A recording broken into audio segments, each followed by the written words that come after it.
What is going on, YouTube universe? Welcome to the Hip and Shoulder, where today, once more, we take time to reflect on the previous round of AFL action with the round recap. If you're new around here and you don't know how the round recap works, I will give you a quick rundown. We go through every single game from the previous round of AFL action, from the first game to the last game. We cover the outcome, we cover if there was any injuries, suspensions, we have a little bit of a discussion and I give my opinions on it before determining who I believed was best on ground, hand out my votes for the MVP award that I run here, and then we select our team of the week to wrap things up. It is pretty straightforward. If it is something you would like to check out, you can go check out previous episodes to get a feel for it. But at any rate, strap yourselves in, because round 20 was arguably the best round of football we have been delivered this year, in the way not only of outcome, but the fact that this was a very history-defining moment within not only this season, but recent seasons as well. We had a lot of things go down that we need to talk about. And it all kicked off on Thursday night with Hawthorn hosting Carlton. Two teams on opposite sides of the spectrum, but both teams having something to fight for. This had two teams that I at least thought were going to come into this game and butt heads immediately and try to get over the line for separate reasons. We had Hawthorn obviously coming into this game not looking only for a win, but probably needing a percentage boosting win as well, given the state of how the top 8 configuration is currently set. And on Carlton, we had the announcement this past week of Sam Docherty playing his final game in this game. So I would have thought that somebody as beloved and held in so high regard at Carlton, not just by the players and the staff, but externally by the supporters as well, the players would have, risen up to the occasion and made sure that the send-off was one that Sam Docherty will remember.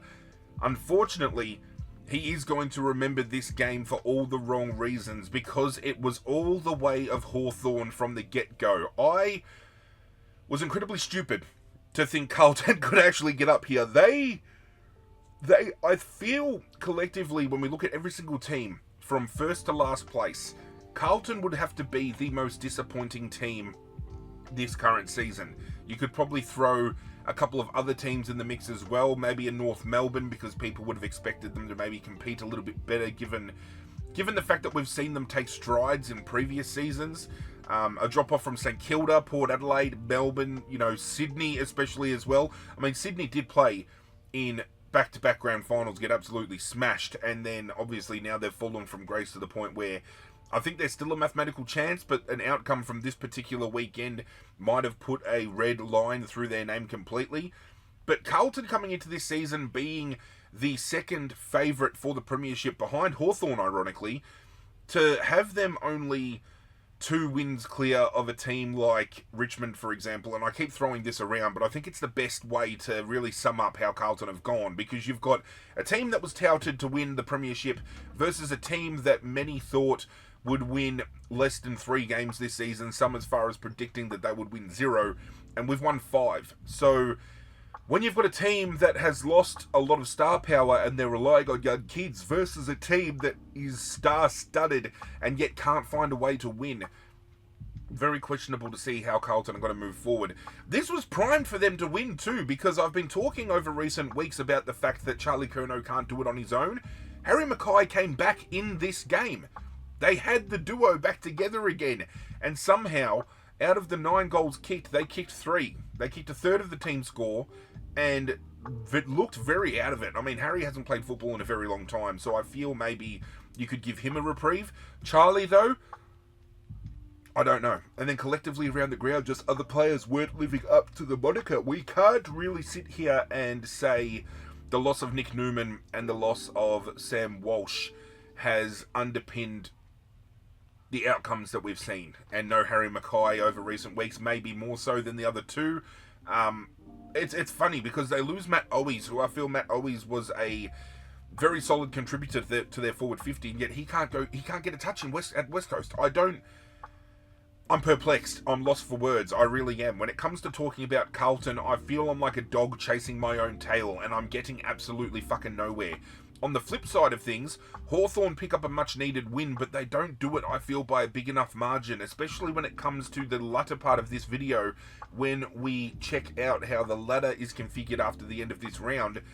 They're still very much in the hunt for a potential top 4 finish, and with some teams still nipping at the heels to get into the top 8, let alone try to work out where they're going to finish within that configuration, percentage boosting wins are what these clubs need to be hunting for. I feel there were some this week that absolutely picked up that opportunity and ran with it. Some fell just short of the marker, but I think Hawthorn happy to take a win here. They continue to push for a finals berth. Can they do damage come September is the big question. Collectively, when we look at the other clubs of the competition here, I feel within the top 8, Hawthorn are the one that have probably dropped off the most in their ability to score the way they want to score. When they get their run and carry going, and we saw a little bit of that, hawk ball or Hollywood Hawks, the ability to just transition from half back to half forward through handball was absolutely incredible. But we haven't seen that for so long, and we haven't seen them execute it to this level for a very long time. So I feel out of all the teams kind of vying for a top 8 spot right now, Hawthorn probably have the most question marks about them, just because we don't know what kind of Hawthorn we're going to see. No surprise as well, they get back on the winning board when Will Day, arguably one of their best players and more important players, comes back into the team and immediately asserts his dominance. I thought, Will Day coming into this season was going to have a truly breakout year. He's been hampered with injury, which is unfortunate, but seeing him come back in and start really getting to work, not maybe to the level that we're expected to see, but he still contributes, he still gets involved. That's the main thing. No injuries to report here. Very interesting to see that the substitution was Jai Newcomb. However, probably just putting the cue in the rack early, making sure one of their better players gets rested. Pittonet got not traded out, or what, maybe may as well get traded out. It's fucking Mark Pittonet. He got subbed out for Cooper Lord.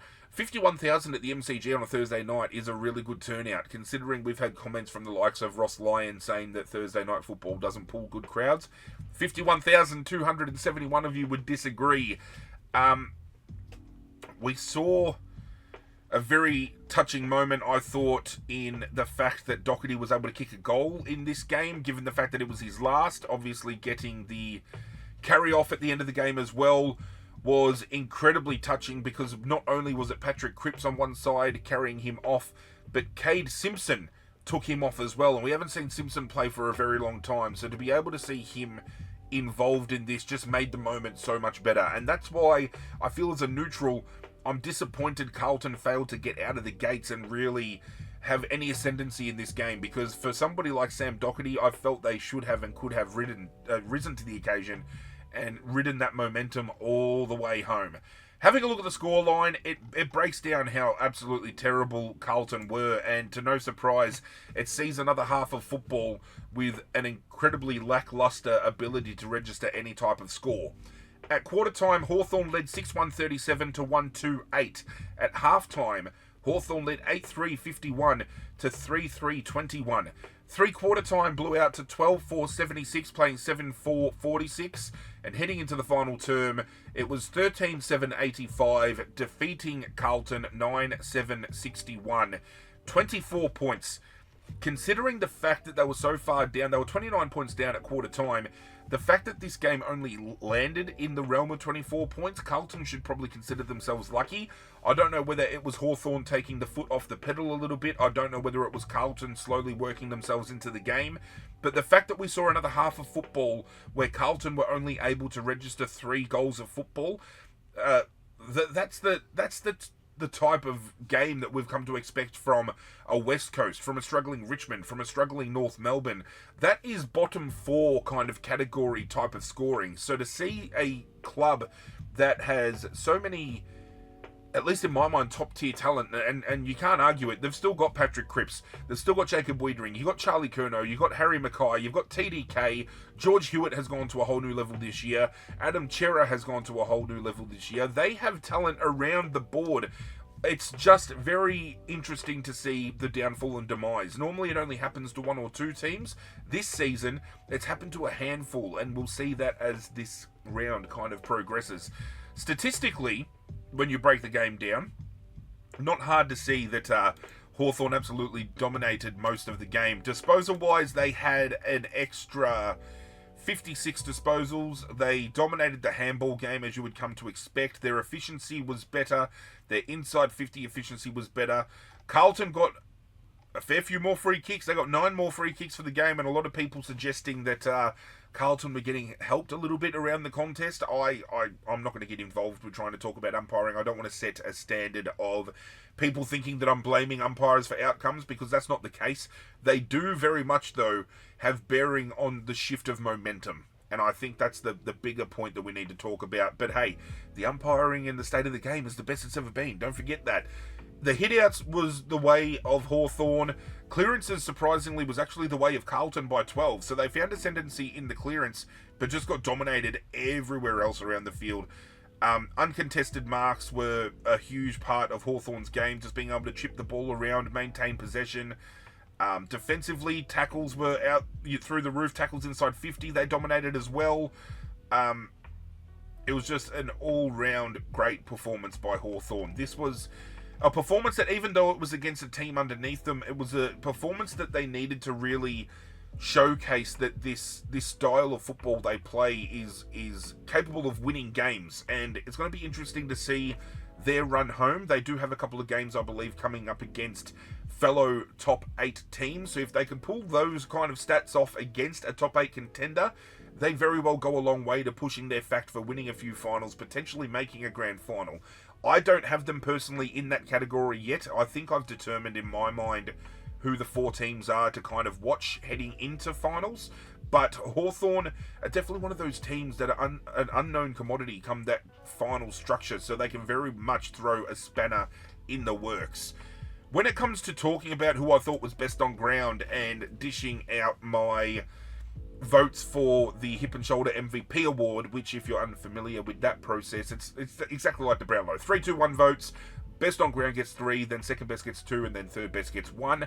We had a handful of players, I feel, really put their hands up in this game, and collectively, when we've seen Hawthorn perform, we've seen a few of these names pop up consistently. However, I think the 3 I landed on for Hawthorn this week all epitomised the style of game that Hawthorn played, and it really lent themselves the win through these 3 particular players, and just how their roles really shifted, the on-field kind of design.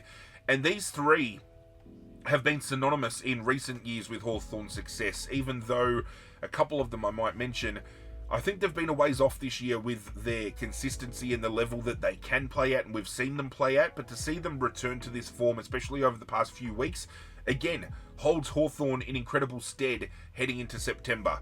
The 1 vote I gave to Dylan Moore. He had 27 disposals, 13 kicks and 14 handballs, 6 marks, 4 tackles, 2 clearances, 262 metres gained, and 9 score involvements. The 2 vote I gave to Jack Gunston, who is winding it back. He's winding the clock back, and he still looks so incredibly good.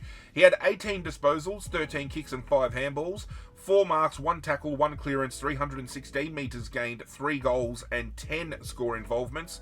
And best on ground for me, in arguably the best game he has played this year, or at least in a very long time this year, was James Sicily out of defence.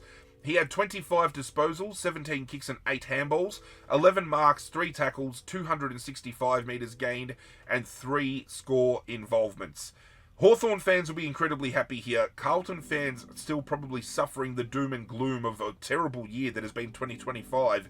But Hawthorn have another rack to hang their hat on, per se. I don't know what the terminology is. They've got something else to be excited about, is what I'm trying to get at, because Lloyd Meek has come out and announced that he has re-signed with the club for a further 4 years, taking him to the end of the 2029 season, and he's really been turning it up this year for Hawthorn as well. So to be able to lock away a very valuable asset in Lloyd Meek just sets up their opportunity to be competitive over the next few years. So you're eating good, Hawthorn. Hawkball is back. The Hollywood Hawks are back in form, and they're doing it at just the right time of the season.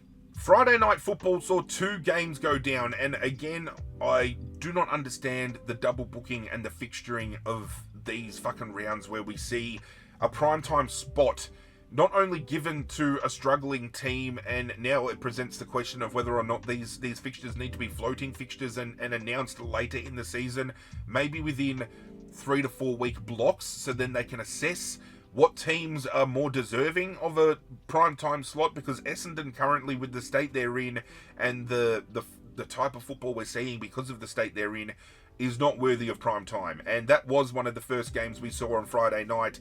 Essendon, Bulldogs, Marvel Stadium, and it was a fucking bloodbath. It was a game yet again for the second time this season where the Bulldogs defeated Essendon by more than 90 points. We saw it back, I believe, in round 10. They scored a winning margin of over 90, and in this game, it happened exactly the same. And this game, just like the game before, was dead rubber and game over at quarter time. The Bulldogs, however, got the memo here. This is a team that currently is sitting in 9th place outside of the top 8 with a percentage of 132. Normally, with the amount of points they're on and the percentage they're on in any other year, this would see the Bulldogs locked into play finals at this point of the season. But with the handful of teams that we've got that have been playing competitive enough football to be in that top 8 and to have decent enough margins, it's going to be an interesting watch. This Bulldogs team could miss finals after having a very solid season by all means. But I do digress, and I do say this with caution and with bated breath. Bulldogs this year have been flat track bullies.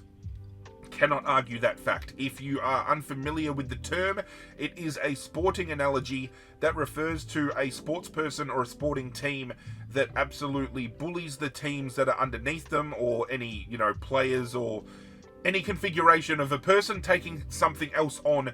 They always demolish the things that are underneath them, but struggle to be competitive against those that are above them.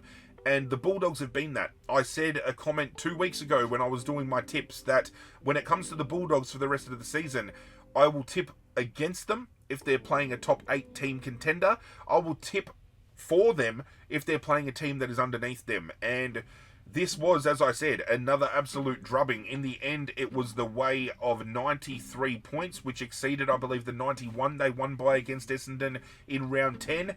And this game never, unfortunately, looked to be in the hands of Essendon at all. They lost every quarter. They lost. The Bulldogs just kept going and going and going. And it's the perfect time for them to do so, because they need as much momentum as they can to push for this top 8. However, they need to be doing this against these top 8 contending teams. Otherwise, we're in a reality where we can't take the Bulldogs too seriously because they can't beat a contender. However, the scoreline for this game will show you just how dominant this team was. At quarter time, they led 6-5-41 to 2-2-14. At halftime, it was 10-5-65, leading 2-5-17. Three-quarter time was 17-7, 109, playing 4-6-30, and the final score was 20-11, 143, defeating 7-8-50. A 2-goal half from Essendon in the first half, and then a 5-goal half in the second term when the game was already done and dusted, and yet the Bulldogs still put the foot down. This is the type of football, if they can find it at a consistent enough level, that can win the Bulldogs a premiership, because when they play this good, I fail to see any team that can stop them. However, they just don't find this consistency enough against the top teams, and it's going to come back to bite them in the arse, because not only will they struggle come finals because this mindset starts creeping in that they can't get the job done, it's a matter of getting to finals in the first place. And at the moment, they're winning these games and they're absolutely bullying bottom teams, but it's not good enough to get them into the top 8.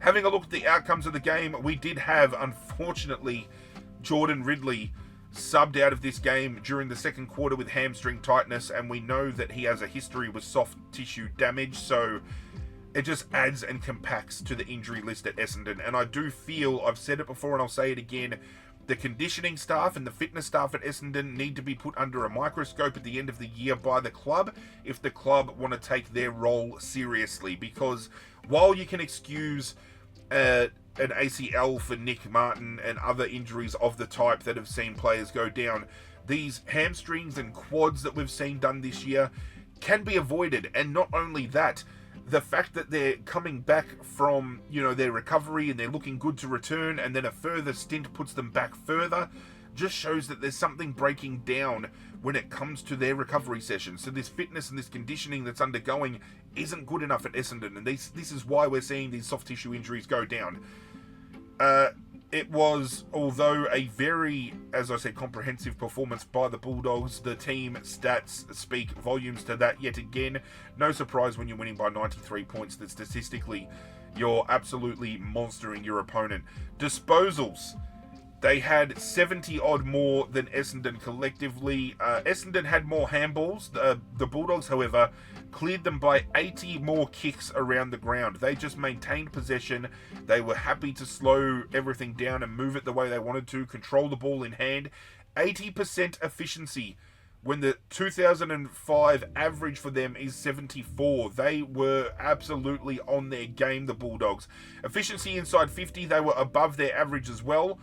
The hitouts, Essendon actually won the hitouts, so that to me was quite surprising. But to no surprise, with Essendon winning the hitouts, the Bulldogs were then crumbing to those hitouts and getting the clearance game going on their own terms, and they did win the stoppage clearance quite convincingly. They did lose the centre clearance by a couple, but I don't think they were really too invested in that stat. Uncontested possessions, they had 60 odd more. As I said, they maintained the flow, slowed things down, got it on their terms. They had less turnovers, no surprise there. They had 40 more marks. Well, actually, no, they had 50 more marks. 55, actually, to be exact. Their 2025 average is 92.6, and in this game alone, they had 126 marks. Absolutely huge. Marks inside 50, dominated. Contested marks, dominated.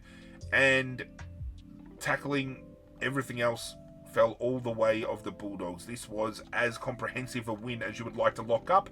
Unfortunately, shrouded with a little bit of doubt because of the fact that we had a team in Essendon be the one to cop the pounding. Had this had been a win against a Fremantle, a GWS, an Adelaide, we would be having a very much different conversation about the Bulldogs, but unfortunately, that is not the case.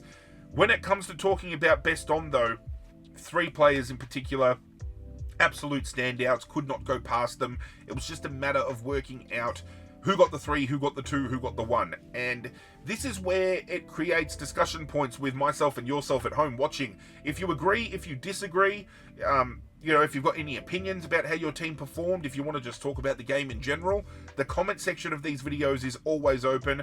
I do strive to reply to every single comment. I might be slow on the get up a little bit to do so, but I get there eventually. So let's have a chat. Let's talk about it down below. But the one vote for this game I gave to Aaron Norton. Just had him behind Sam Darcy in this game, even though he did kick 1 more goal. Aaron Norton had 15 disposals, 11 kicks and 4 handballs, 6 marks, 1 tackle, 299 metres gained, 7 goals and 11 score involvements. Sam Darcy, as I said, gets the 2 vote here. 16 disposals, 12 kicks and 4 handballs, 8 marks, 2 tackles, 268 metres gained, 6 goals, and 12 score involvements. That's huge from your centre-half forward and your full forward, effectively. A return of 13 goals and, 23 score involvements between them. When your team kicks 33 scores and 23 of those scores come from your full forward and your centre-half forward, not directly, but they get involved in those. Huge. Best on ground, however, I gave it to Lord Marcus Bontempelli. He had 35 disposals, 20 kicks and 15 handballs, 10 marks, 3 tackles, 7 clearances, 649 metres gained, 2 goals, and 11 score involvements. Again, Essendon in the state that they are in right now is going to cause complication moving forward, because any team coming up against them within the top 8 that is a serious contender is going to smack them by 10 plus goals. I believe they run into Geelong this coming week on the back of Jeremy Cameron having a very historic night in this particular week that we're talking about against North Melbourne. So, and not only that, we still have the Gold Coast to take on Essendon in like the remade game that they missed out on in round 0. If it comes down to the Gold Coast having to win this game, and not only that, but make up percentage, the state that Essendon are in here gives Gold Coast a basically get out of jail free card, whereas if this had been a game played in round 0, Essendon would have been a hell of a lot more competitive because they had everybody at their disposal. So there's going to be a lot of integrity questions asked if that is the case when the time comes. Bulldogs, however, need to start implementing this kind of game style against teams within that top 8 mix. I don't know. Oh, actually, they play GWS this coming weekend, and that's going to be without Toby Green, which we'll touch on shortly. And there's been a couple of injuries to GWS as well, to some key components that I feel might actually open the door for the Bulldogs to pinch a win. And if they do, maybe we'll have a more serious talk next week. But for the time being, flat track bullies just sitting out of the top 8.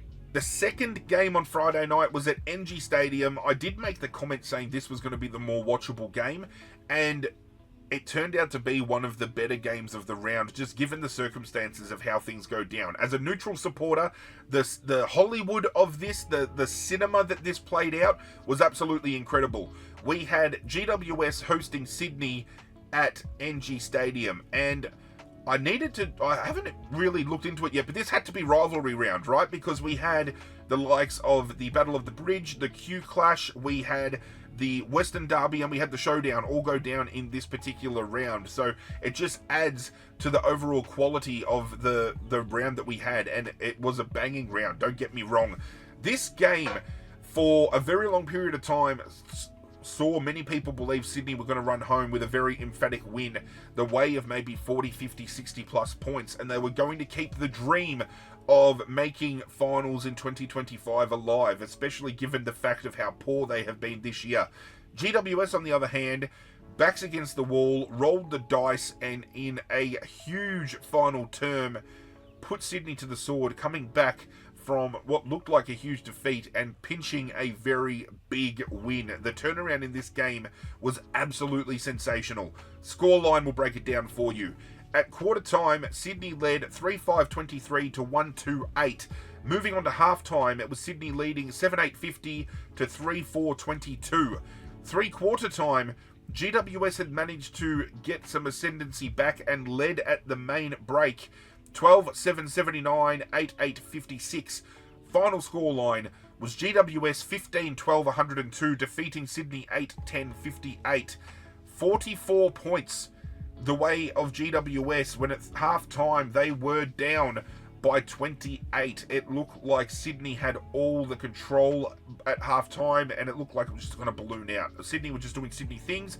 GWS were failing to get any sort of ascendancy at all, and then the final half, GWS just got that orange tsunami going, and they are so hard to stop when they get that rolling as well.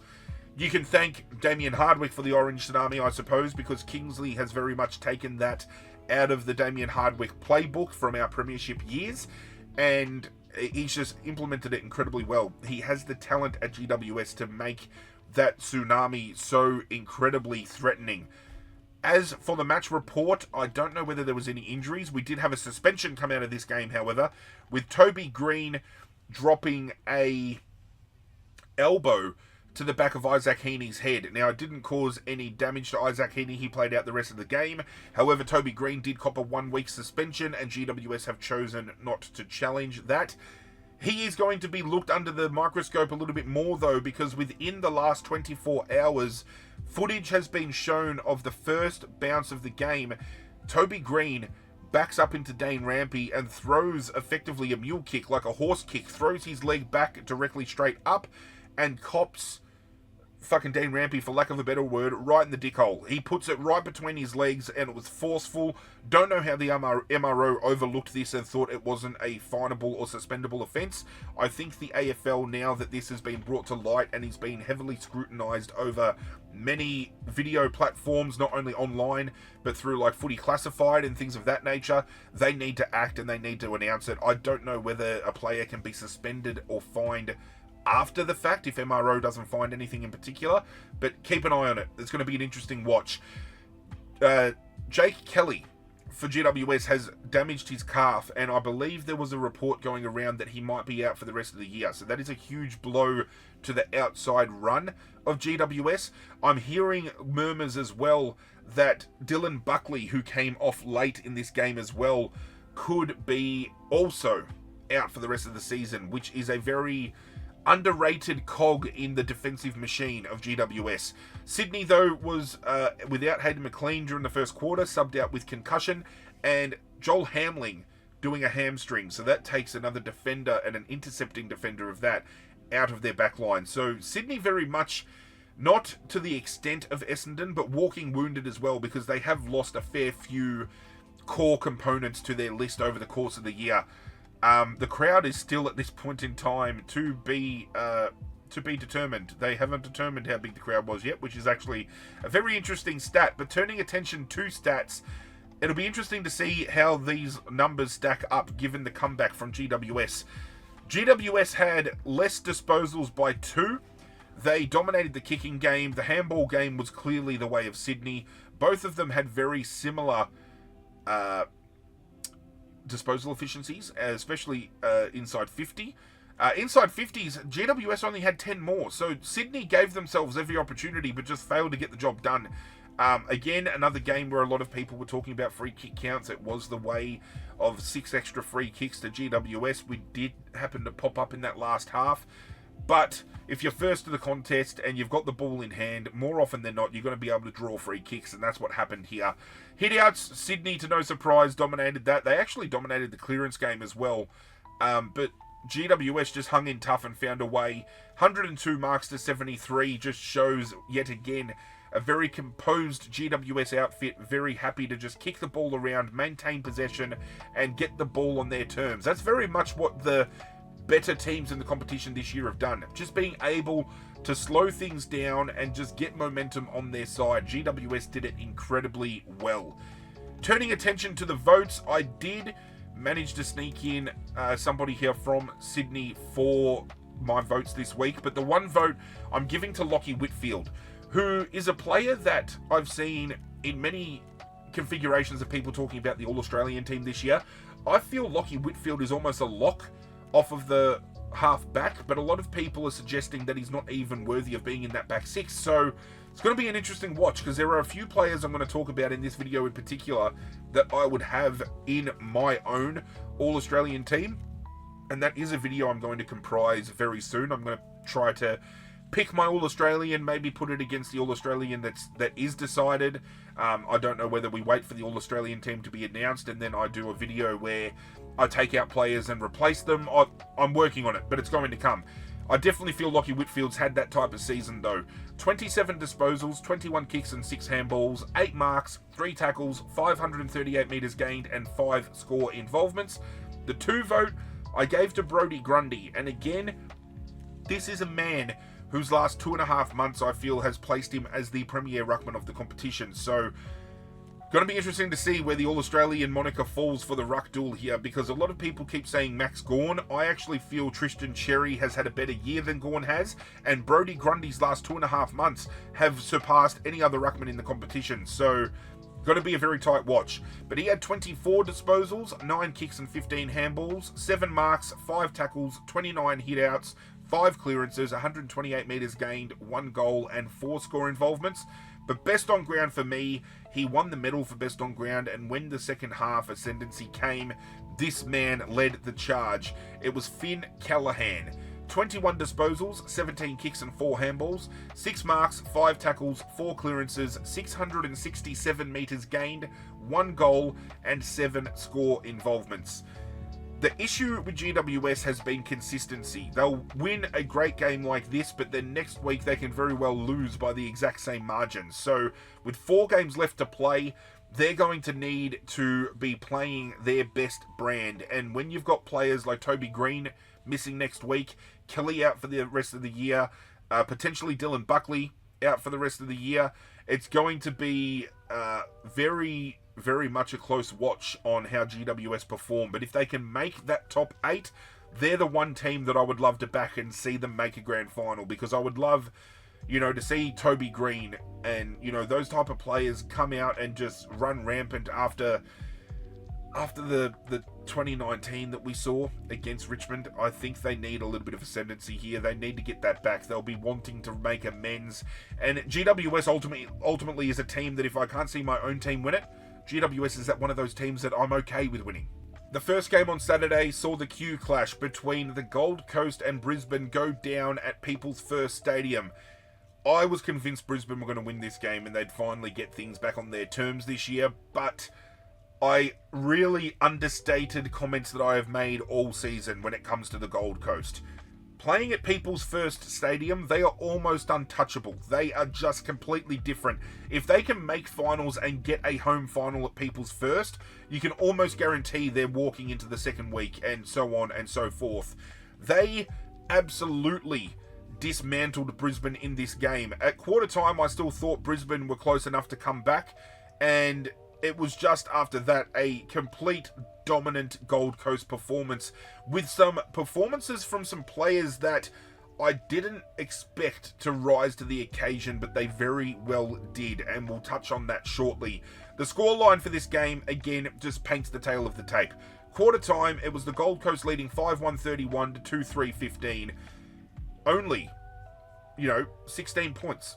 Easy to come back from that, especially when you're Brisbane and the star talent you have. Half-time, the Gold Coast led at 10-3-63 to 4-6-30. Three-quarter time, it was 15-6-96, playing 5-8-38. And the final scoreline was 20-10-130, defeating 9-10-64.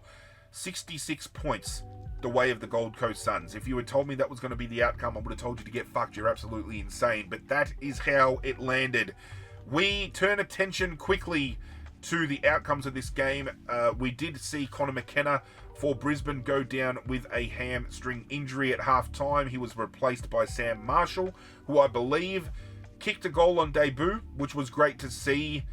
Well, I don't know whether it was a debut. It could have just been his first goal, but it was very, very weird circumstances. I don't remember the last person that kicked their first AFL goal off of the back of a deliberate rush behind, but that's exactly what happened.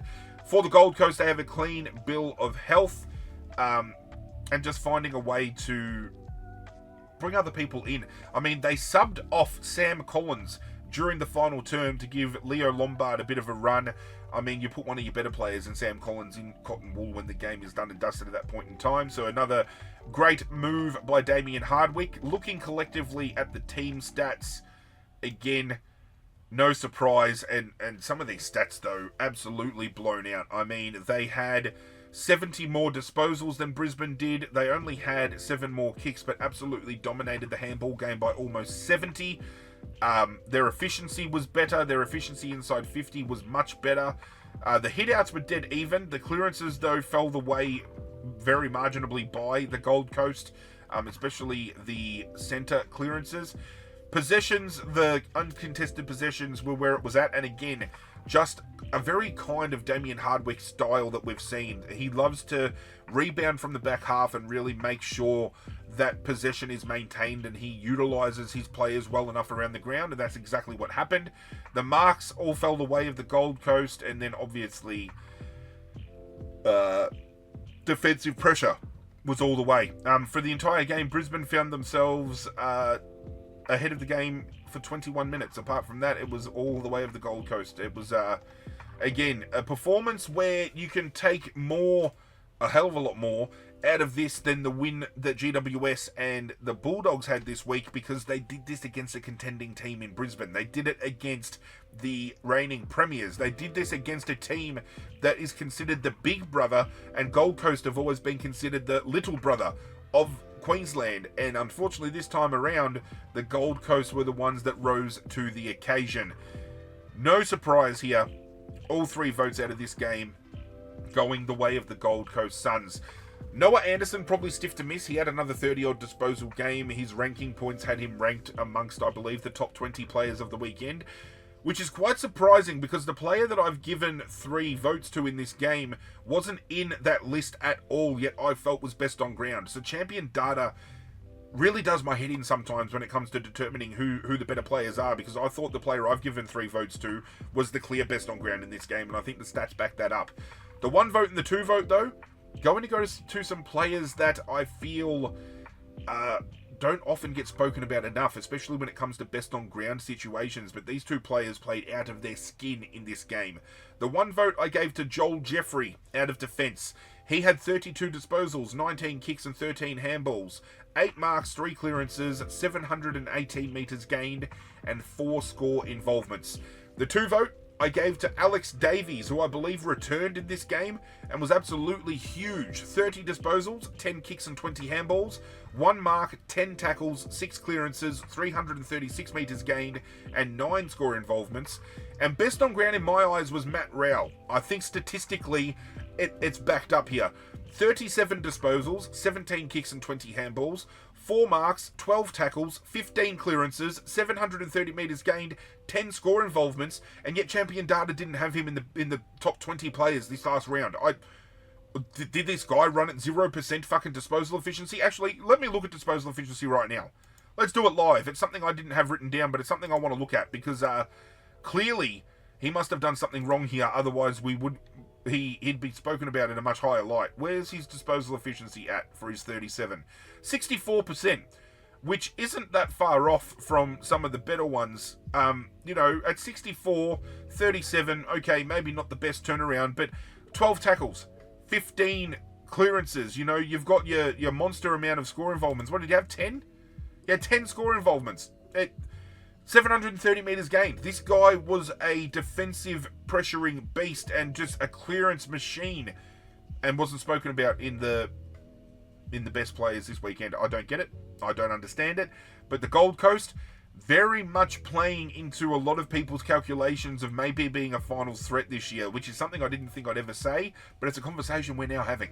We fly on over to Optus Stadium over in the West, with the derby going down between Fremantle and West Coast, and it played out the way everybody expected it to play out. It was a game that was dead at quarter time. It was all the way of Fremantle. It was just a matter of how much they would win by. And again, Fremantle, I think they're in a better situation because they have taken a few scalps against top 8 teams this year, but they got the memo. They're contending for a top 8 spot. They need a percentage boosting win, and they did that quite emphatically. It was the way of Fremantle in the end by 49 points, and the score line will show you just how that broke down and just how out of their depth West Coast unfortunately were. At quarter time, Fremantle led 6-4-40 to 2 straight 12.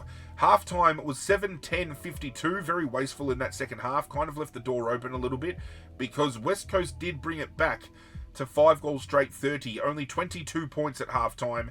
Maybe a little bit of momentum wrestled back because Fremantle's inaccuracy allowed it, but after that, Fremantle just got the ball rolling once more. It was 10-16-76, leading 7-4-46, and then the final score was 18-18, 126, defeating West Coast 12-5-77.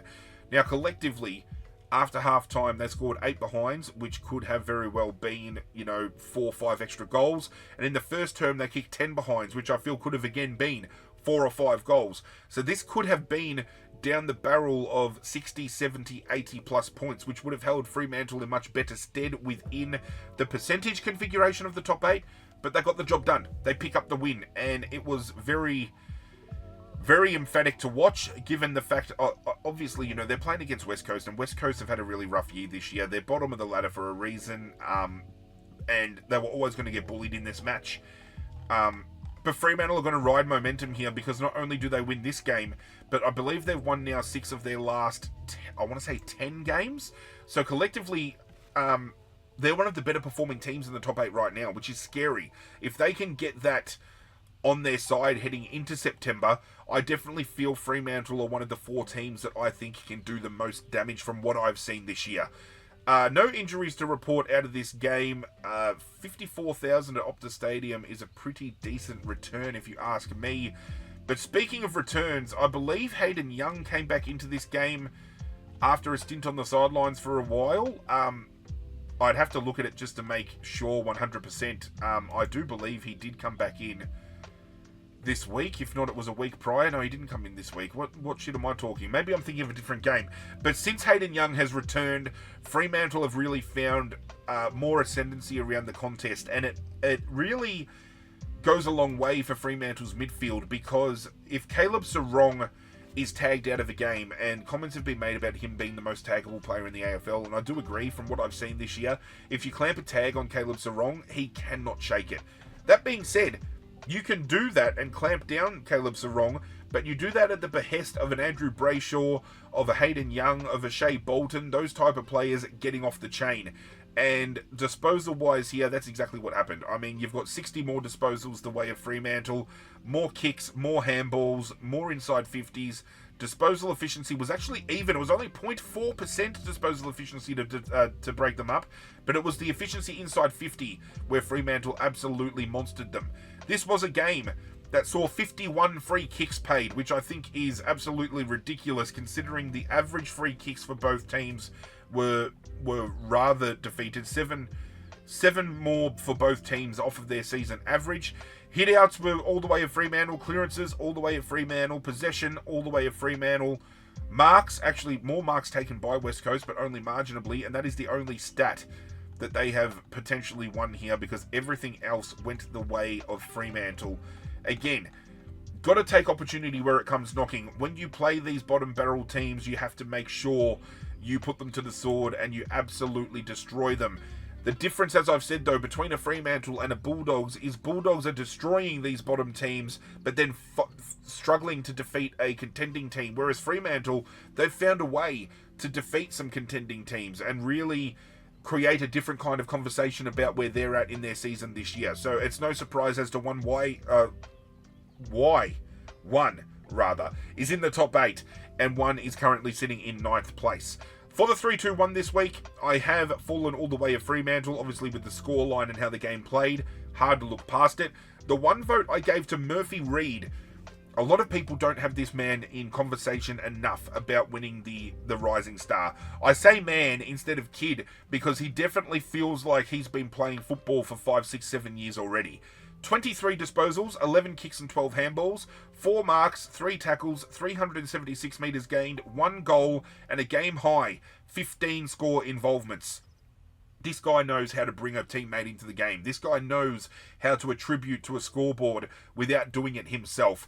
He has been an absolute steal. In my mock draft, I believe I had Richmond potentially taking Murphy Reid. If not, it was St Kilda. I would have loved to have picked Murphy Reid up. He's going to be absolutely sensational and generational for Fremantle. The 2 vote I gave to Andrew Brayshaw. A lot of people saying Caleb Sarong's been the best player for Fremantle this year. I think it's been Andrew Brayshaw. If you're a Fremantle fan or even a neutral supporter that wants to chime in on that kind of conversation, let's talk about it down below.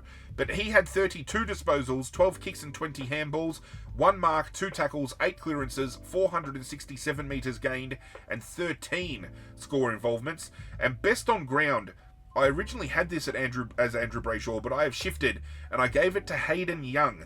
He had 23 disposals, 15 kicks and 8 handballs, 4 marks, 1 tackle, 7 clearances, 559 metres gained, 3 goals, and 8 score involvements. I'm not sure who Fremantle's next 4 are, but if they can play a competitive brand like this, they give themselves every opportunity to give this year's premiership a red-hot shake. When it comes to the 4 teams I believe can win the premiership this year, Fremantle is one of those 4, as crazy as it may sound. Talk about an absolutely dead rubber game and an absolute smacking. North Melbourne hosted Geelong at Marvel Stadium. And again, Geelong were always winning this game. It was just a decision on where that margin was going to fall. Without Tristan Cherry in the ruck, North Melbourne have become almost uncompetitive, absolutely and completely. Tristan Cherry's absence has proven, at least in my eyes, they have him in a position where he is their most valuable player. And if he goes down to suspension like he has, if he goes down to injury, North Melbourne are absolutely boned. This game, even though at quarter time still had them within touch of 16 points by halftime, game was dead. It was just then as to how many more goals Geelong were going to kick. This ended up being a very historic night in many ways. We will touch on that shortly, but it was Geelong by the way of 101 points. Again, playing a bottom team, knows what job needs to be done. They need to get a percentage boosting win. But again, the difference between a Geelong and a Bulldogs is Geelong have been one of the better teams this year. They have been comfortably defeating top 8 teams. Completely different conversation at hand. Scoreline, let's break it down. Quarter time, Geelong led 4-6-30 to 2-2-14. At halftime, it was Geelong 11-10-76 leading 3-4-22. At three-quarter time, 19-15, 129 led 3-5-23, with the final scoreline being 22-18, 150, defeating 7-7-49. They managed 3 goals in a half, North Melbourne, one of which came after quarter time. After half-time, they scored 1 behind in a quarter, and then they went on to kick a further 4 goals too. In that time, North Melbourne were absolutely obliterated because Geelong in the third term went on to kick 8 goals 5 and then finished the game off, taking the foot off the pedal a little bit. They only kicked the 3 goals 3. But of those 22 goals kicked, ladies and gentlemen, Jeremy Cameron kicked 11. When he kicked 10, I turned to my old man and I said, I reckon he could kick 13 here, and he beats that Lance Franklin record that Lance kicked when he kicked 13 in a game. 11 goals is the most goals kicked by an individual player since 2005. And Jeremy Cameron now holds the record for most goals kicked at Marvel Stadium by any Geelong player, which was recently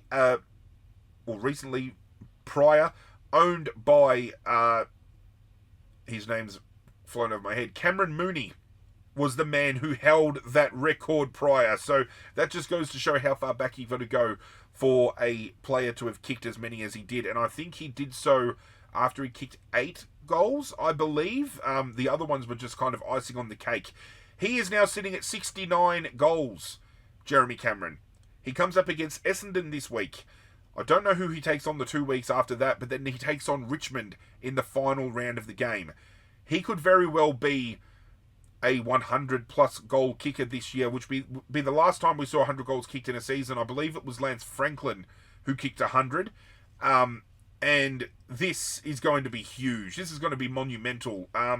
In a Geelong lineup where I thought he would get more attention more often than not because Tomahawk isn't in the team anymore, he has had one of the best seasons I've ever seen him have. He has just hit the ground running hard. And if he's not kicking goals, he's setting goals up. Jeremy Cameron is the complete forward. He will go down in history as one of the greatest key forwards of the modern era. 100%, without question. Turn our attention to the match report just to see if there are any injuries here. I do believe Patrick Dangerfield was subbed out of the game at some point in time. No injury, though. He was taken out in the third quarter. And then footage cutting to the bench of him hoeing into a kebab while he's on the bench was absolutely insane. No injuries here. 59,000 at the Marvel Stadium was pretty solid in return. Team stats, when you think you've won by, you think you see a team win by 101, surely they've absolutely floored you. But disposals, they only had less than 20 more than North Melbourne did. North had more handballs. Geelong had 22 more free kicks. Disposal efficiency, Geelong were only 4% ahead of North Melbourne. When it comes to inside 50 efficiency, they were only 7%, I want to say. 7% more. Hit-outs, those clearances, this is where it all goes the way of Geelong. They just had midfield dominance. Marks around the ground, they only took 5 more, but they obviously monstered the inside 50 mark count. So 101 points the way of Geelong, but North Melbourne matched them in a lot of stats, which just goes to show North Melbourne had a lot of dead disposal, I want to call it. They didn't do anything with it, where Geelong maximised every opportunity they had with ball in hand. Which, to no surprise, that does mean when it comes to talking about who I thought was best on ground in this game, we have landed with 3 cats. And these 3 cats have been synonymous with Geelong all season. If Geelong win, these 3 cats are always in the conversation. The 1 vote I gave to Max Holmes. 29 disposals, 17 kicks and 12 handballs, 9 marks, 4 tackles, 7 clearances, 654 metres gained, and 11 score involvements. The 2 vote I gave to Bailey Smith. Don't know how close he's going to be to giving the Brownlow a red-hot crack at this point in the year, but I definitely think at this point he's probably sitting around top 5, I'd say. He had 43 disposals, 21 kicks and 2 handballs, 3 marks, 2 tackles, 13 clearances, 1 goal, and 8 score involvements. And best on ground, if you kick 11 goals, you're getting best on. It was Jeremy Cameron. He had 22 disposals, 18 kicks and 4 handballs, 9 marks, 497 metres gained, 11 goals, and 14 score involvements. There is no realm, there is no universe where Geelong do not make the grand final this year. If they do not make the grand final, especially with the run home they've got, they are going to blow the minds of many. I feel they are going to potentially finish as the minor premiers as well. They have just continued to show that even with an aging list, they are finding enough talent to bring in. They remain competitive, and it happens every year. It's the same thing over and over again. Geelong are always there at the pointy end, which upsets some, excites others. On the flip side, North Melbourne, a lot of angry fans coming out of this game, a lot of disgruntlement, a lot of upset people. Tristan Cherry, I believe, only has one more game to serve out of his suspension. He might be back next week. I can't remember how long he's already served, but definitely showing there are some components at North Melbourne if they're missing. North Melbourne's, machine just fails to run at all. The final game on Saturday night was the showdown down in South Australia, Adelaide Oval, Adelaide hosting Port Adelaide, and this was a game that after quarter time, I thought, quarter time, margins are actually pretty dead heat at this point in time, and we're going to get a cracking game. Showdowns, and they said this in commentary, and I'm going to highlight it. They said that showdowns normally come down to a kick in it, because in recent years we have seen a kick after the siren, we've seen things fall the wayside of maybe 1 or 2 goals, and this was said at a very opportune time in the game where the score was tight, but then it was Adelaide, and I'm surprised they won by the margin they won by. This put Port Adelaide to shame. If Ken Hinkley was caught in the coach's box with any resemblement of a smile, they should foot his fucking ass and just terminate his contract now. It was the way of Adelaide in the end by 98 points. This round saw some absolutely huge fucking games. We have 3 games that we've already touched on that had a winning margin of 90 plus points. It is absolutely ridiculous. I don't know whether that's now showing a skill gap between teams.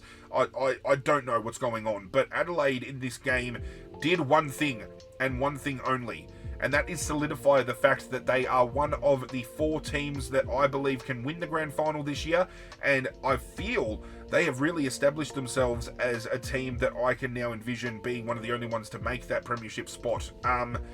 Very much at this point in time, not discrediting Collingwood, but just with Collingwood's run over recent weeks, it's kind of put question marks in my head a little bit. I understand Collingwood is still missing players and whatever else, but Adelaide versus Geelong seems to be the most relevant kind of outcome right now when it comes to the grand final. I feel those are the 2 teams that are going to go head to head and currently are playing the best football. Collingwood has been the best team over the course of the year collectively, but currently over the last month, Geelong and Adelaide have played the best football. Feel free to disagree.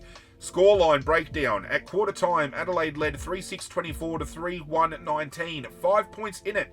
1 kick in it. You can understand why the commentary team was saying showdowns normally come down to a goal. Unfortunately, after that, that's all Adelaide did. All Adelaide did was kick goals. At halftime, it was 7-8-50, leading 3-3-21. 3-quarter time, it was 12-11-83 against 5-3-33. Final scoreline, 2013, 133, defeating 5-5-35. In half of football, Port Adelaide kicked 3 goals 3, and then in the second half, went on to kick 2 goals 2. Again, we're talking West Coast, Richmond, North Melbourne against the ropes style scoring. We are talking bottom 4 scoring. It blows my mind that these are teams that have been making preliminary finals, have been in conversation to make grand finals. Some have been giving them a chance to win a premiership. The drop-off this year has been insane. Port Adelaide really need somebody else at the helm. I'm going to stand by the comment I said at the start of the year. Port Adelaide should have not signed Ken Hinkley on for this season and had him sit back in a mentor role where Josh Carr takes over that coaching gig for the year with Ken Hinkley kind of in his ear to help him out, and then next year runs it on his own. The next 4 weeks of football, I would be, as a Port Adelaide, staff member, board member, I'd be telling Ken Hinkley to take a back seat. Josh Carr's taking the reins for the next 4. That's what I would do. If you're a Port Adelaide fan, let me know your thoughts down below. Turning attention to the match report, I'm not sure if there were any injuries here, apart from the fact that maybe a few players had some leather poisoning. We did have, actually, McElhaney for Adelaide go down with a hamstring, and he has been huge in defence for them this year, so that could be a very big gaping hole in their defensive structure. For Port Adelaide, Jones went down with a corked leg, and Lukosius went down with a calf. Interesting. Very interesting. That's not going to help their forward line structure at all, and Jones coming off of half-back is going to be a loss for them as well. But Adelaide absolutely dominated. I'm going to throw a very, very big question out to people at home here, because Riley Thilthorpe was named best on ground in this game. I don't think he was. I feel Thilthorpe has been beaten up a lot in recent weeks as being, and don't get me wrong, he is a monster of a human. He's a goal-kicking machine. He's going to be, in the coming years, he's going to be, you know, a potential Coleman medalist. He's going to be very, very big for Adelaide. But I feel maybe the conjecture around him being as good as he is being beaten up a little bit. I don't think he was best on. My votes are going to suggest that shortly. But I'd love to know what your thoughts are. Are there players out there in the competition that get a little bit more recognition than what they're deserving of in individual moments? Would love to know your thoughts. Team stats for this game: 68 more disposals for Adelaide, no surprise. Dominated the kicks, 30-odd more handballs. Inside 50s, they had 22 more. Disposal efficiency was down. They only ran at 59%, but it was still better than Port Adelaide. 60% inside 50, though, was huge. Free kick count for this game. A lot of people have been talking about this game for the umpiring. I'm not going to get involved again because, again, I don't think umpiring determines outcomes directly. It determines momentum. 33 free kicks to 21. There was 54 free kicks paid, and 33 of those went to Adelaide. Do with that as you will. Hitouts was very close. Clearances, though, all the way of Adelaide. Uncontested possession was absolutely dominated. Adelaide are one of those teams that like to chip it back and forth and maintain possession. Again, the better teams do it incredibly well. Adelaide personified that in this game. Turning attention to who I thought was best on, again, wasn't Riley Thilthorpe. However, he does find myself in calculations this week. The one vote I gave to Ben Keays, who you could argue had a better game than Riley Thilthorpe as well. Throw that in as a spanner in the works. 21 disposals, 17 kicks and 4 handballs, 2 marks, 3 tackles, 2 clearances, 427 metres gained, 3 goals and 10 score involvements. Riley Thilthorpe had 19 disposals, 15 kicks, 4 handballs, 3 marks, 6 hitouts, 6 clearances, 447 metres gained, 3 goals and 10 score involvements as well.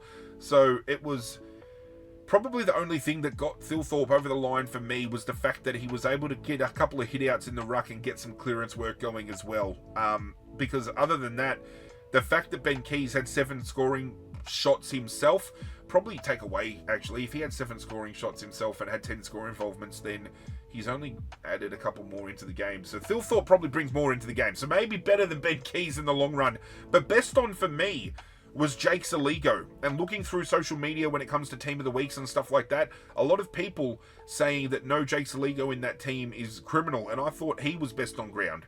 35 disposals, 21 kicks and 14 handballs, 2 marks, 4 tackles, 5 clearances, 2 goals and 9 score involvements. How many metres gained did he have? I did not write that down, so we are about to find that out for you in real time. He had 570 metres gained. So collectively, he had 1 less score involvement, he had 1 less goal, but he had more metres gained, he had a lot more disposal, he laid more tackles, he had 1 less clearance than Thilthorpe did, and still couldn't really find himself in conversation to be best on. I thought he was a little bit stiff. Again, Adelaide defeating a team not competing in finals, but Adelaide have been one of those teams similar to Geelong. They've been able to beat teams that are around them, above them, just below them, so we can have more serious conversations about Adelaide. Adelaide probably is one of those teams that I am in 2 minds about winning a premiership. I'd like to see them win it, and I don't want to see them win it. I don't know. I don't know whether it's a supporter base issue because we all know South Australian fans are kind of a little bit feral from all reports. I've never really been in a crowd with Adelaide fans. I'm just going off of what I've seen on TV, what I've heard on social media, but there are players on the Adelaide list that I would love to see win a flag. I would love to see Jordan Dawson captain a flag. Tex Walker, as big of a flog as he has been in the past, I'd love to see him win it and then bow out on a high. Rory Laird is a player I would love to see win one. And there's a few other players in circulation as well. Brodie Smith it'd be a great story for him to win one and then retire. Adelaide just absolutely dominant in this game. I just feel the brand they're playing collectively with Geelong has them playing the best brand currently. As I said, I still feel collectively along the journey Collingwood has been the best team, but Adelaide are going to be incredibly hard to stop. It's just going to be an interesting watch to see whether Max McElhaney is going to be out for a longer period of time than what they are hoping. 2 games on Sunday, the first of which was at the MCG with Richmond hosting Collingwood. I just wanted to see a competitive game out of Richmond here. Collingwood were always going to win this. Again, it's just a matter of by how much. I remember the pre-season game that we saw them win by 10 plus goals. I thought it was going to be very well the same. Listening to this game on the radio, the Triple M commentary team kept saying, oh, Collingwood are going to win this by 50, 60, 70 plus points. Even as late as three-quarter time, they were suggesting it was going to be a 10 plus goal win. So the fact that we only lost by 6 goals, I think we can hang our hats on that. Richmond also, for 3 quarters of football, despite the scoreline, registered elite pressure rating throughout that game. So I thought that was something we could also hang our hat on as well. Improvement, moments, signs. This is what, as a Richmond supporter, we're looking for. We're looking for shining lights towards the future, and we got that. Tyler Sonzi, career best in stats. He has really bounced back from a couple of weeks back where he threw that temper tantrum on the bench after being subbed out. I said he needs to pull his finger out and really reassess things, and he's come out and played arguably his 2 best games back-to-back for the club. So he's one now that has earned my trust back, earned my respect, and I'd love to see Richmond persist with. Maurice Rioli laying run-down tackles like an absolute champion. His pressure since coming back from the VFL has been absolutely insane. Once he builds a bigger engine room, he has more stamina about him and he can run for longer durations. Would love to see him get a crack in the midfield. Taj Houghton is going to be an absolute fucking superstar. Cannot wait to see him continue to grow. Dante Fall doesn't kick a bag of goals every week, but crashes contests. He makes a contest, brings it to ground. I love what he's doing. Luke Traynor has been absolutely sensational. Ben Miller, Tyler Young, these players in defence that don't get enough credit. Tyler Young, since coming back into defence, has been huge. Ben Miller, one of the most underrated fullbacks in the competition this year. Nick Vlaston had a game where he took 17 intercepts, which is the most by any player in 2025, and was one off beating Alex Rance's little history-making moment of 18 when he was playing, the most ever by a Richmond player. He almost scalped that. I'm going to throw a name out here. We were talking about Lachie Whitfield, and I feel he's a lock for All-Australian. I feel Nick Vlaston at centre-half back is close enough to a lock as you're going to get. This has been the most legitimate year where he should win an All-Australian blazer, regardless of the fact where Richmond is sitting. Let's not forget, we saw West Coast bottom out last year, and yet Jeremy McGovern still got himself an All-Australian blazer. So, provided Kane Cornes doesn't show any bias towards Richmond yet again, because let's not forget, Darcy Byrne-Jones got a blazer over Nick Vlaston in the past, and rumour still around that is Port Adelaide didn't want to have Darcy Byrne-Jones nominated. They were pushing for Tom Jonas to get there, and Kane Cornes was the one that got Byrne-Jones over the edge. So let's not fucking forget that regency and that bias is still there, but I still feel, as unbiased as I'm trying to be, Nick Vlaston in that position, especially when it comes to intercept possessions and being that kind of intercepting defender, has been one of, if not the best defender in the competition this year in that area. A lot of shining lights. Again, Noah Bolter comes back, and I thought his battle with Darcy Moore, he won that battle quite convincingly. Let's just be happy. Richmond fans can rejoice. 6 goals to a premiership contender, I will take that, and we had a lot to like out of this game. I think we went unscathed. I don't think there was any injuries to report out of this game. I hope I am right. We did have Sullivan for Collingwood go down with a knee injury, which saw Oleg Markov come on. And we did have some late outs as well. Scott Pendlebury was a late out for Oleg Markov, and Tim Taranto was a late out for Jasper Alga. Great game, though, from Richmond, despite the scoreboard. I just love either watching or listening to people just get around Richmond, and at the end of the day, Collingwood win, but to hear commentary teams talk about how impressed they were with Richmond's presence, to see people all over social media, especially, footy outlets and footy podcasts and things like that, all starting to give Richmond a lot of respect for the season they've had. Warms my heart. Makes me happy. Breaking down the team stats, obviously, this is going to go all the way of Collingwood. They had 60 more disposals total, more handballs, more kicks. They only, disposal efficiency-wise, were less than 2% better, but they were 12% better inside 50. Free kick count, maybe a little bit lopsided the way of Richmond, the way that fell 19 to 13. Collingwood fully short of their average, Richmond exceeding their average. We actually won the hit-outs, but we lost the clearance. No surprise. It was the uncontested possessions, where yet again Collingwood just able to maintain possession, reset, and kind of get things going. The only thing I want to talk about here, actually, there's two things with some decisions that were made over the weekend in this game. There was a free kick paid against Harry Perryman. Steely Green took a mark. The umpire paid it as a block. I don't think it was a block. You could argue Perryman took his eyes off the ball maybe for a split second, but what more can you do when a player's sitting on your head? You know what I mean? So I think that should have been play on. The one that I want to bring up a conversation point about here is Brody Myercheck pushes Nick Vlosten into a contest in the back, straight in. Nick Vlosten, probably lucky not to get hurt, gets collided and knocked down for a period of time. Brody Myercheck didn't even get a fine, I believe, for that. This is on the back of seeing Darcy Moore pushed into a contest by Logan Morris. We've seen Melksham do it to Jeremy McGovern, and that cost Jeremy McGovern in the end his career. Richmond are the only ones so far that have been made example of, and Ryan Mansell, let's not forget, sat out for 3 weeks for doing that against a St Kilda player. I think it was Lance Collard, maybe.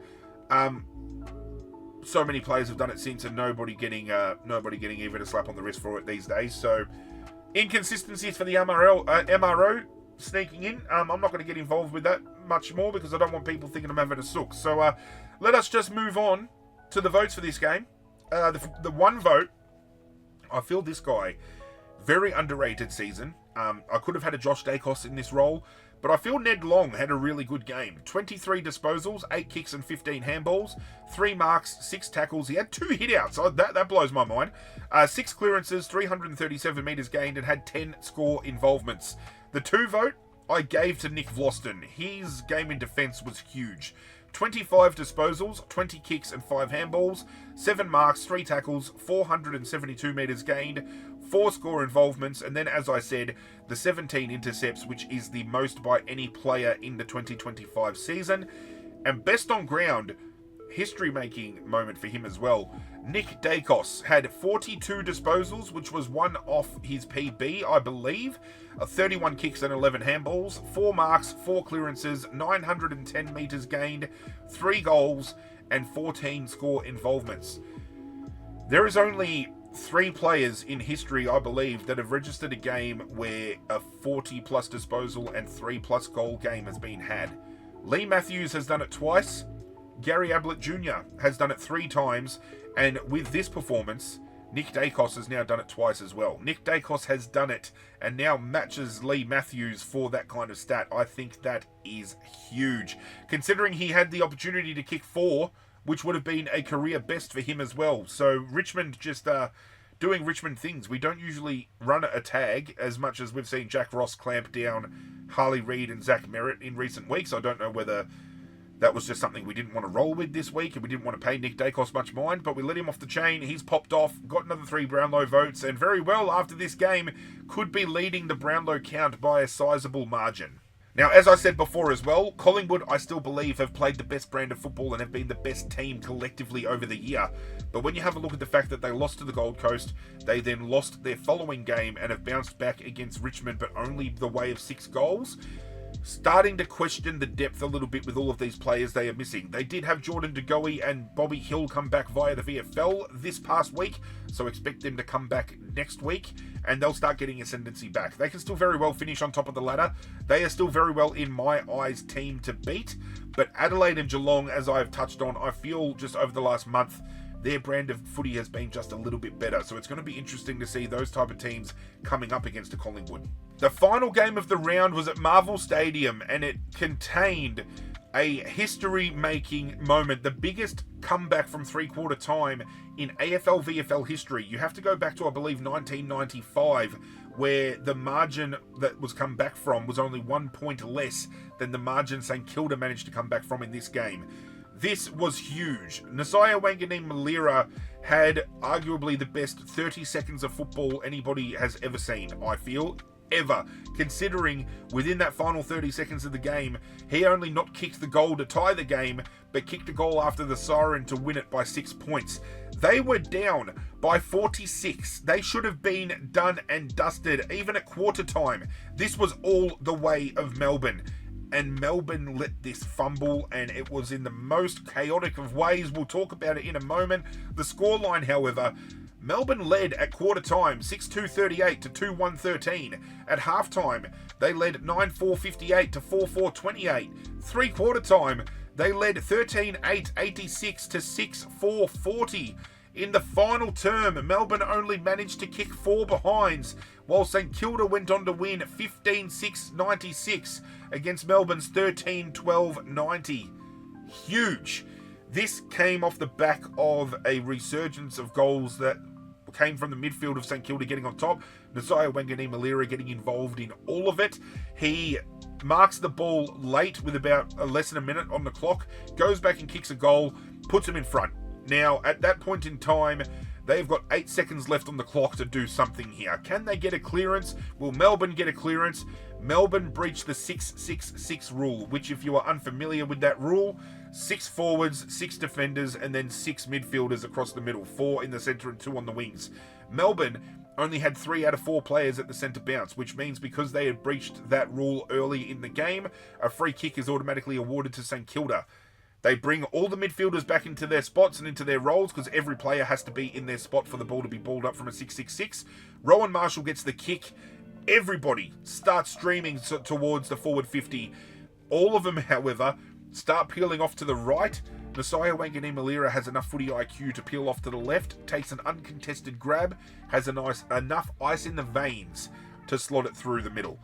This presents one of 2 things that needs to be done and confirmed. One of which, St Kilda don't need to be splashing money around for Tom De Koning. They need to lock down Nasiah Wanganeen-Malira before he walks out of that club. If you let him walk, you have fumbled. Second of all, if this wasn't again enough of a showing to show that Nasiah Wanganeen-Malira is a midfielder and not a defender, I don't know what is. His ball use gives genuine X factor to St Kilda's list. Mark my words, you play a full season with Nasiah Wanganeen-Malira in the guts, St Kilda's fortunes turn around tenfold. Make the call early. Having a look at the match report, not sure whether there were any injuries out of this game, because I was listening to this one on the radio. I just popped off on the way home listening to that final minute. That was huge. St Kilda had an injury to Collard, which was a right foot injury, replaced in the second term by Hugh Boxall. 22,000 at Marvel Stadium, and I say this with as much respect as I possibly can muster up. I wonder how many of those 22,000 walked out at three-quarter time when they were 46 points down to miss that win. I reckon there would have been a fair few. Would have been a fair few. I've seen footage of an after party when Nasiah Wanganeen-Malira is sitting on the shoulders of Ross Lyon. It is fucking sensational. It is so good. One of the best wins I've seen St Kilda pick up in recent years. Statistically, 40-odd disposals more than Melbourne. The kicks were even. They ran a dominant handball game. Disposal efficiency was only 0.3 better than Melbourne. Inside 50s was more. Melbourne actually had 5 more free kicks in the game, so that's an interesting stat. They dominated the hitouts, but clearances were even. It was a very even game, except for maybe a couple of stats either side of the marker. But if this doesn't compact what I've been talking about with Melbourne this year, with still feeling there is some stuff going behind closed doors, I still feel we're going to see players walk. I know Christian Petrarca, I believe, has re-signed, if he hasn't already. I think Clayton Oliver, gone. Consider him gone. Goodwin, I've heard that there's talk about a board meeting happening. I don't know whether they're going to see him out, maybe see him out for the rest of the year and they move him on. Very well could be the case. I don't think he's the man for Melbourne anymore. Time to get a fresh face in. Going to be an interesting watch, because I've been saying the same about Ross Lyon, but then they come out and do a performance like this. I still don't feel Ross Lyon is the man long term. Maybe keep him around to get somebody like a Corey Enright or somebody maybe built up if they want an unknown commodity stepping up. There's plenty of other seasoned kind of people around they can turn to as well. But this was such a big win. This was arguably the best win of the year, I think, given the circumstances. Huge, and I know plenty of St Kilda fans that won't shut the fuck up, but I don't blame them when you pull off something like this. For the votes, I have fallen all the way of St Kilda. I did have Jack Viney in here at one point. He had something like 16 tackles. He had a huge defensive game. But these players here, instrumental in St Kilda winning. The one vote I gave to Jack Sinclair. 32 disposals, 20 kicks and 12 handballs, 7 marks, 5 tackles, 454 metres gained, 7 score involvements. The 2 vote I gave to Max Hall, another young kid that has had a very underrated season. He had 19 disposals, 7 kicks and 12 handballs, 2 marks, 7 tackles, 6 clearances, 272 metres gained, and a game high 13 score involvements. Best on ground, no surprise, Nasiah Wanganeen Malira. 34 disposals, 25 kicks and 9 handballs, 5 marks, 4 tackles, 6 clearances, 749 metres gained, 4 goals, and 9 score involvements. I've said it already, I'll say it again. Pay this man the fucking millions that you want to pay Tom De Koning a season. You've got Rowan Marshall. You've got other young key ruckmen developing. He is the necessity you need to lock down. It's going to be an interesting watch. If they fumble this, they deserve all the ass beatings that they get for years to come. This is it's going to be a huge decision for Nasiah as well, because now he can see a little bit of light at the end of the tunnel with St Kilda maybe. But does he still go home to South Australia? Does he go play with his mates at Port Adelaide? Does he go to a contender like Adelaide? Big call coming up for him. Very interesting watch. With all the votes from round 20 tallied up, this is how my top 5 for my MVP award for the 2025 season is shaping up. In 5th place, on 20 votes, I have Fremantle's Andrew Brayshaw. In 4th place, on 23 votes, I have Fremantle's Caleb Sarong. In 3rd place, on 24 votes, I have Geelong's Bailey Smith. In 2nd place, tied on 26 votes, I have Adelaide's Jordan Dawson and Gold Coast's Noah Anderson. And in 1st place on 33 votes, I have Collingwood's Nick Dacos. We've spoken about it from an individual perspective. Now we can turn attention back to the team perspective and have a look at the AFL ladder and how every team sits after 20 rounds of football. And as you'll see on screen, this percentage is going to start playing big time into this top 8 configuration. Collingwood are in 1st place on 60 points and 135%. They are a game clear, and percentage-wise, they are sitting within the top 4, so they'll comfortably finish in that role. Moving up to 2nd place, we have Adelaide with 56 points. That win behind 146%, the biggest percentage in the comp this year. Dropping down to 3rd, we have Brisbane in 54 points and 110%, which currently is actually the worst percentage in the top 8. Just goes to show percentage is going to come apart, considering they're only half a win ahead of Geelong, who are in 4th, Hawthorn in 5th, GWS in 6th, and Fremantle in 7th, and all of those teams have a better percentage than Brisbane. So if Brisbane lose their next game and they're playing Collingwood, we could have Hawthorn, GWS, Fremantle, and Geelong all leapfrog Brisbane. As I said, Geelong, Hawthorn, GWS and Fremantle all tied effectively for 4th place, down to 7th, all on 52 points. Geelong on 134%, they lock in that top 4 spot. 119 for Hawthorn, 118 for GWS, and 111 for Fremantle. So there's some work to do on Fremantle's part, but the battle between Hawthorn and GWS for percentage and points is going to be huge. Gold Coast sitting in 8th on 48 points. Gold Coast are in 8th on 48 points, 119%. That rounds up the top 8. Sitting just outside of it by one singular win is the Western Bulldogs on 44 points and 132%. They have the fourth biggest percentage in the competition. So they're a top 4 team percentage-wise, but they can't beat any of the top 4 teams. Go figure. In 10th place on 36 points, we have Sydney. In 11th place, we have Port Adelaide on 32 points. In 12th, we have Carlton on 28 points. In 13th, we have Melbourne. And in 14th, we have St Kilda, as well as Essendon, who have dropped to 15th, all of which are on 24. Just a win behind them on 16th is Richmond. In 17th, just half a win behind Richmond is North Melbourne. And on the bottom with the singular win for the season is West Coast in 18th. After stumbling and bumbling my way through that ladder, there is only one thing to do before the round is recapped, and that is to announce my team of the week for round 20. Maybe one or two players stiff. Josh Dacos could have been on the halfback flank in this. I thought there were backmen that were better collectively. Another one that was stiff to miss, maybe Ben Keys.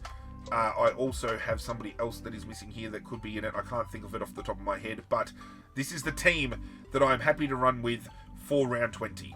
Across the back line, I have Jack Sinclair and Joel Jeffrey in the back pockets, and James Sicily at full back, with Nasiah Wanganeen Malira and Lockie Whitfield on the half-back flanks, and Nick Vlosten at centre half-back. Across the midfield, I have Bailey Smith and Hayden Young on the wings, with Matt Rowell in the centre. In the forward line, I have Bailey Humphrey and Murphy Reid on the half-forward flanks, and Sam Darcy at centre half-forward, with Aaron Norton and Riley Thilthorpe in the forward pockets, and Jeremy Cameron at full forward.